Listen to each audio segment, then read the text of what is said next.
Welcome back, ladies and gentlemen. Today we are showing you a guide on Madden for how to draft players. Today in particular is only with the offensive players. So I'm going to go position by position to show you how to draft absolute stars to build your team. So starting off with the quarterback position. These are all auto-generated players. But when looking at a quarterback, ratings and physical abilities are extremely important and essential. However, the most essential thing is these player notes. The thing that I'm always looking for is stands tall in the pocket, like you see here. Accuracies are not the greatest, so Mick Norris looks like a pretty good player. However, I also really like the quick throwing motion. It helps a lot. Um, Not the greatest arm, so I don't think he's someone I would particularly go after and draft. Um, but basically, I only draft players if I see a stand tall in the pocket. This guy, pretty good accuracy, really good arm, not too slow. Tayshawn would be someone I would without a doubt go out and draft. I don't like that he's 23. Usually do not want to draft people who are older. But in certain circumstances, when you find a player late who's like round 3 or 4, taking a higher age guy is not always the worst. Keyshawn St. Clair looks like a great player. Um, Stands tall in the pocket, has a cannon of an arm with great throw power. Can't move though. Philip May, someone I might look at, but that's only if Tayshawn's gone. Blake Maine, we don't have him fully scouted, but accuracies look pretty good. Not the greatest arm, but again, we're looking at potential UDFA. I would look at this guy, see if I could get him late in the draft. He could be very, very good if those accuracies turn out to be A's to B's, which I believe they will be. He could be a very, very good quarterback. But basically, that's how I draft all my quarterbacks. I wouldn't go after this guy. Bad accuracy, bad under pressure, and not a great arm. Usually, I find stands tall in the pocket, and if they have a good arm, then I kind of don't care about the accuracies or under the pressure, those ratings, because I have the base to how I want to build a quarterback. What you want out of a quarterback is aggressive decision making and stands tall in the pocket. You get a 60 overall quarterback who has those abilities, and he's going to throw for 4,000 yards and a bunch of touchdowns. He might throw a bunch of picks too, but he's going to score you a lot of touchdowns. He's going to give you a lot of yards. That will help develop all your players. The next position that we will be looking at is ball carrier vision with these running backs. That is all that matters. I usually shoot for elusive backs, but if you have a ball carrier vision, a carrying, this running back's a stud. His speeds are not going to be great. He's going to be like probably around 90, 89, 90 speed, which is solid. But he could truck. He has great vision, great carrying. I mean, he just looks like a beast of running back. Terrell Henderson, good carrying, good break tackle. The things that you're looking for is B or above ball carrier vision. That's like the biggest need for a running back in Madden. Without that, then they're not going to be a dominant player.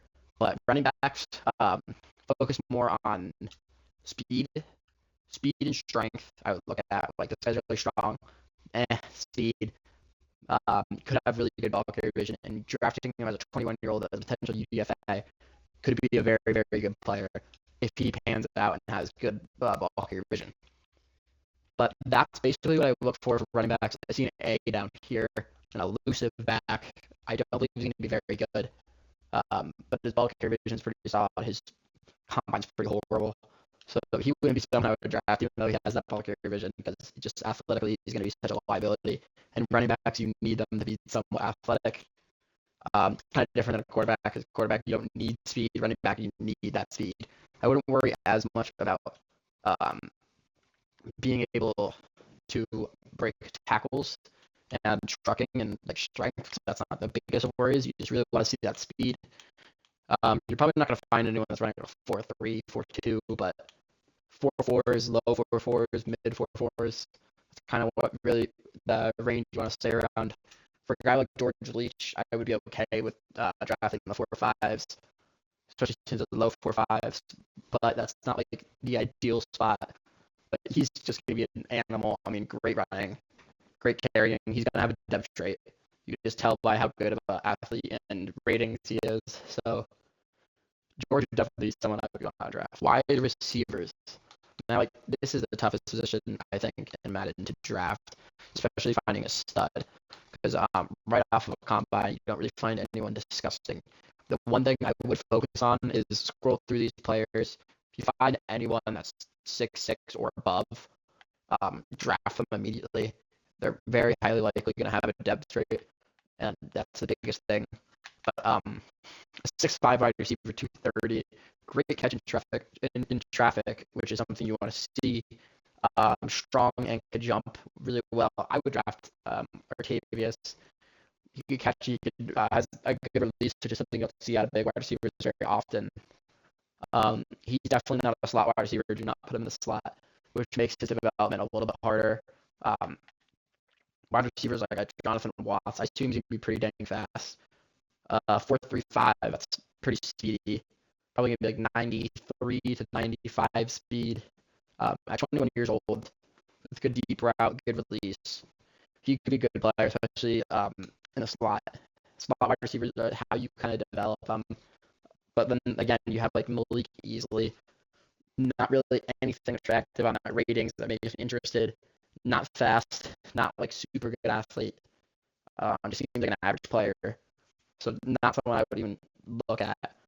But David Lamb, someone now I am definitely interested in. Runs a 4.27, so he's gonna be fast. Good deep route. Gonna have a pretty solid release, solid medium route. His short route's a worry. His catching abilities are a worry. But he is gonna be a good wide receiver, especially if you develop him in that slot. That's like the most important thing for wide receivers is if you draft a rookie, you need to put him in the slot. He's going to get a lot of catches. That's how you get the most catches for your wide receivers. You're going to want to have him in that wide receiver 2, wide receiver 3 role. Don't move him to wide receiver 1 yet. And he's going to get a ton of touches, ton of catches, but that's not how you win games. Wide receiver like Hugh Durham, good catching, or okay catching, good release though, good deep route. Not as fast, but still pretty speedy. Probably gonna be like 92, 93 speed. But he's probably one of the better wide receivers, especially round 3 to 4. He would be someone I would go after, just because of those catching and those abilities. He's a smaller guy, which could be a worry, but he is someone I would look at. Eric Kyle, I mean, don't even touch a wide receiver if they're above 4.5 speed. 4.63 is ridiculous. That's borderline tight end. I wouldn't even go near that guy. But wide receivers, that's just is a tricky spot to draft. You got to be prepared for some misses because they're basically impossible to hit on every single time. But as long as you keep the focus on looking at these ratings and just making sure you're drafting a guy that fits your team. Because if you have a slot wide receiver, if you have like a Brandon Cooks, a Rashid Shaheed, you don't need a slot wide receiver. You already have one, and you're just going to ruin those players by building someone else. So I wouldn't draft a slot wide receiver if I have a slot wide receiver on my roster already, just like you wouldn't draft a big wide receiver if you have a big wide receiver in your team already. The Chargers tried to do that. That failed massively. I mean, you just don't, like, if you need a big wide receiver, draft Artavius. He's going to be another asset to your game that you don't have already. He's the freak athlete. He's someone I'd really like to draft.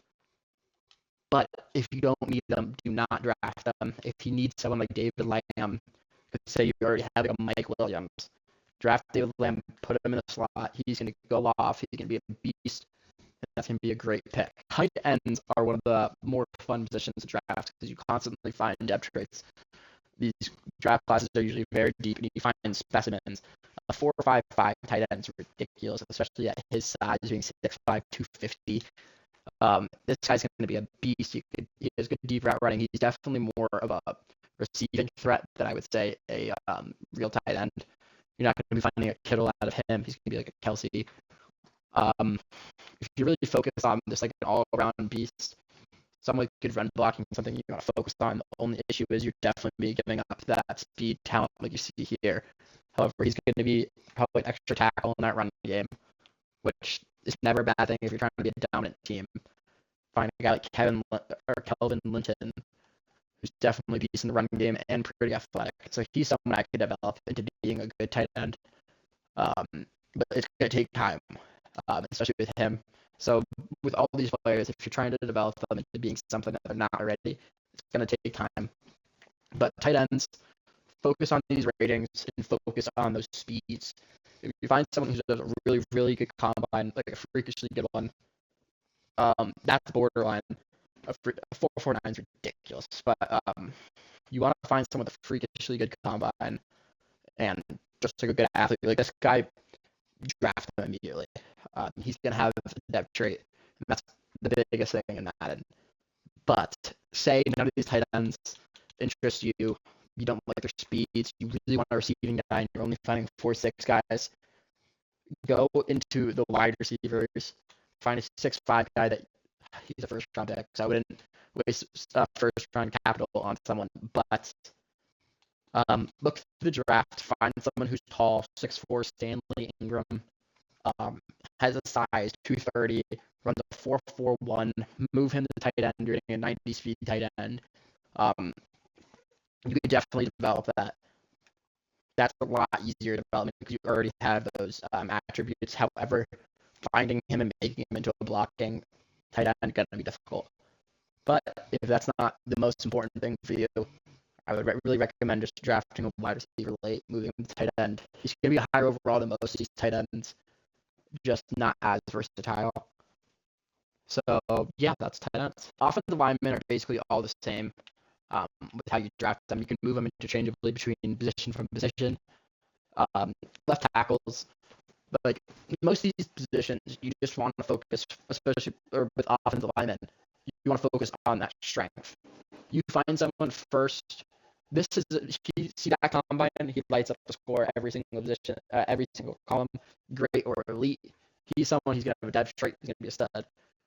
But say you're looking later in a draft, let's say like here, late round one, see a guy dominant as a with that bench press, really strong dude. Everything else doesn't look too interesting. He is going to be a good lineman just because of that bench press. You want to focus on finding strength. Usually you find centers more easily than you find left tackles. You get to move down to guards. Like this guy going to be a stud. You're going to have a depth trait no matter what, and you're finding him in round 3 or 4.